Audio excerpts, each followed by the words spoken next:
S P صاحب asset زبیر نذیر احمد شیخ صاحب، S P گلشن ظفر صدیق صاحب کی ہدایت پر کرائم فائٹر سید فیصل جعفری، SHO تھانہ گلستان جوہر کی موٹر سائیکل لفٹروں کے خلاف مسلسل دبنگ و تابڑ توڑ کارروائی جاری رکھتے ہوئے ایک بائیک لفٹر ملزم کو گرفتار کیا، جو کہ پہلے بھی بند ہو کر جیل جا چکا ہے، جس کے قبضے سرقت شدہ موٹر سائیکل برآمد ہوئی۔ تھانہ گلستان جوہر پولیس نے کامران چرنگی گلستان جوہر میں بروقت کارروائی کرتے ہوئے بائیک لفٹر کو گرفتار کر کے مدعی مقدمہ کی چوری شدہ موٹر سائیکل برآمد کی، جو کہ 8 تاریخ 6 مہینہ 2023 بلاک 4 گلستان جوہر سے چوری ہوئی تھی۔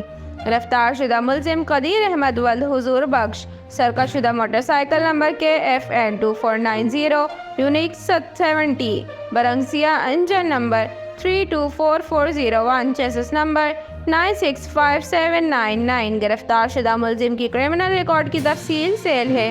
مقدمہ الزام نمبر 4972023 بجرم دفعہ 381A پہ تھانہ گلستان جوہر کراچی۔ مقدمہ الزام نمبر 92021 بجرم دفعہ 381A تھانہ ملیر کینٹ۔ گرفتار شدہ ملزم کو بعد ضابطگی کارروائی کر کے مزید تفتیش کے لیے AVLC حکام کے حوالے کیا گیا۔